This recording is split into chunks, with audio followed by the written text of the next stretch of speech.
John Stacy Adams' equity theory of motivation is easy to sum up. At its heart, equity theory says we are motivated when we feel that our circumstances are fair, and we are demotivated when we feel they are unfair. Human beings are wired for fairness. But as you'd expect, there is a little more to it than that. And this is what we'll look at in this video.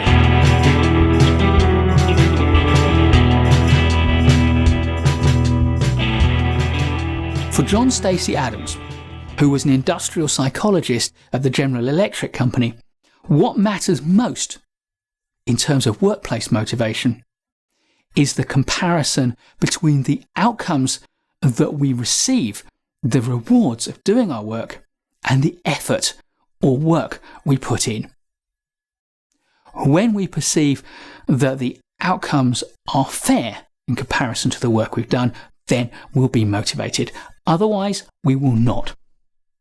But have you ever noticed that some people can be perfectly well remunerated and yet not be satisfied with their rewards because they look over their shoulder to the colleague next to them who's doing the same job but receiving a slightly better remuneration package?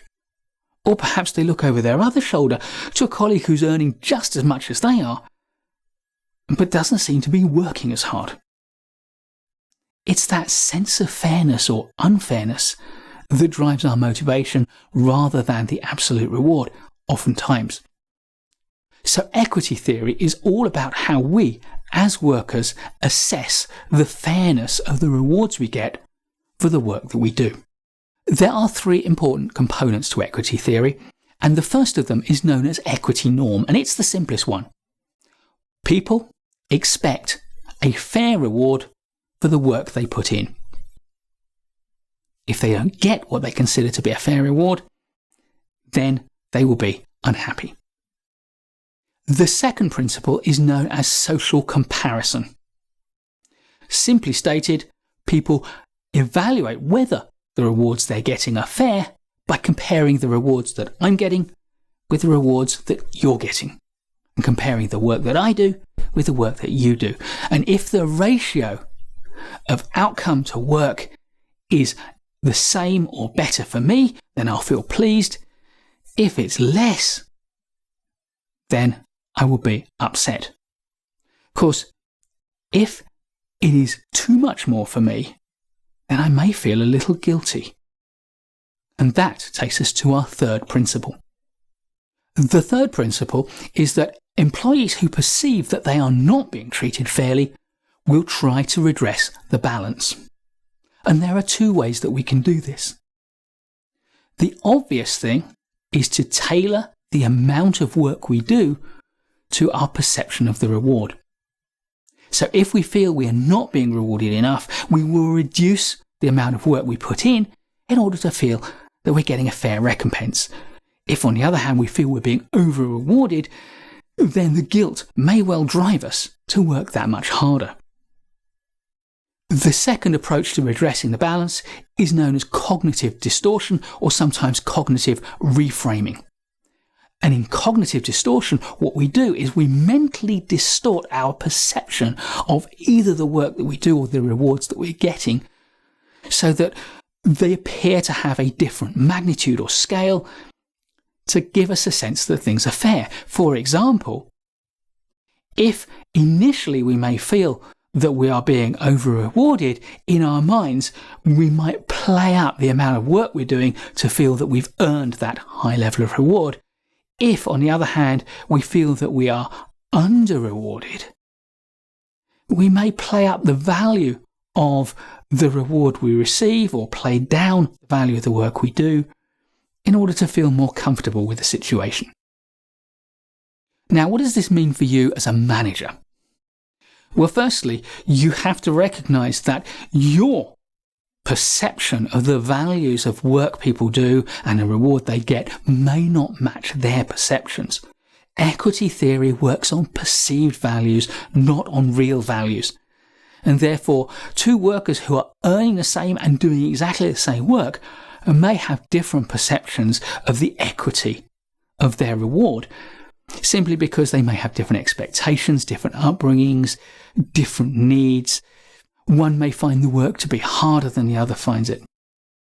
Another important thing to be aware of as a manager, although it's often more important at senior levels in the organisation, is a recognition that, particularly for organisations which span multiple countries or multiple regions in a large country, the value of money, its buying power, may be very different in different places, and therefore organisations and managers as advocates for people within their organisations may need to tailor the rewards they offer to where people are based, where they live and work, according therefore to the cost of housing, the cost of food, the cost of clothing, education, healthcare, and all of those things.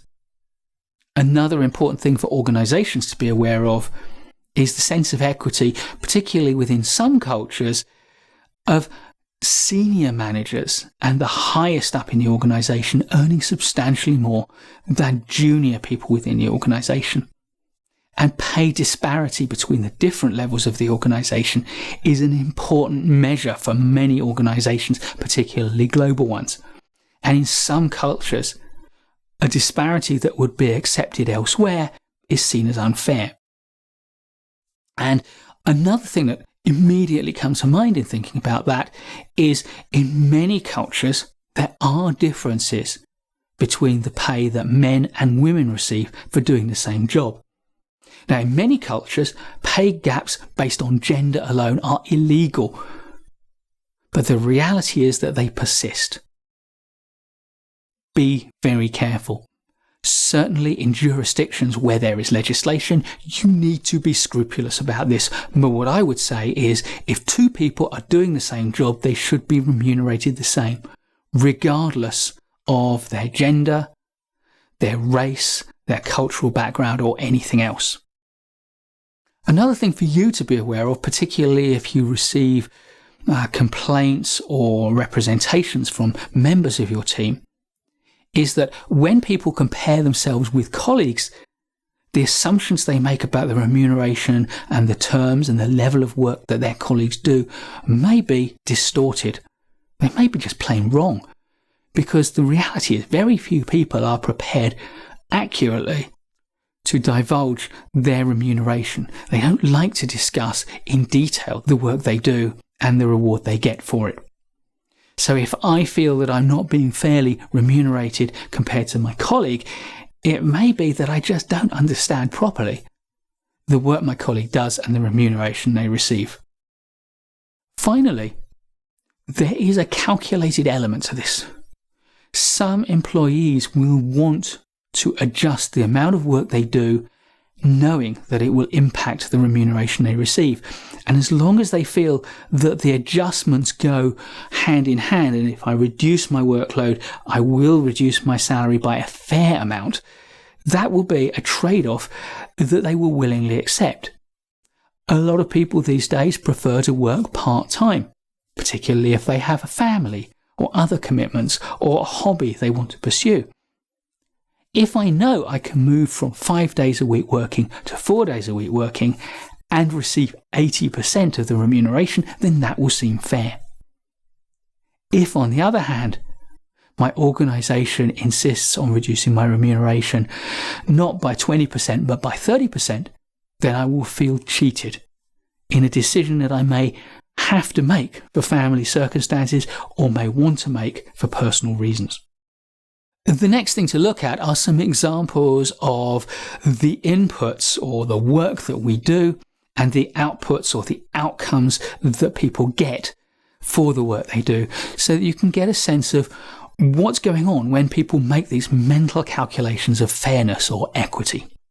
Some of the inputs include things like time and effort and loyalty, experience, commitment, perhaps educational background or other investments we've made in our career in the past, qualifications, our general ability, our willingness to be flexible, our tolerance for setbacks and discomforts in the workplace, our enthusiasm.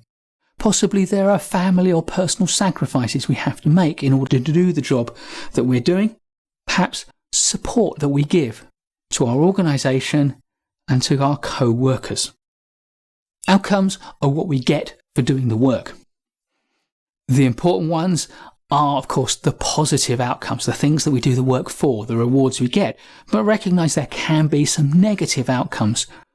Losing time, which we could see as an input, but it could also be seen as an outcome.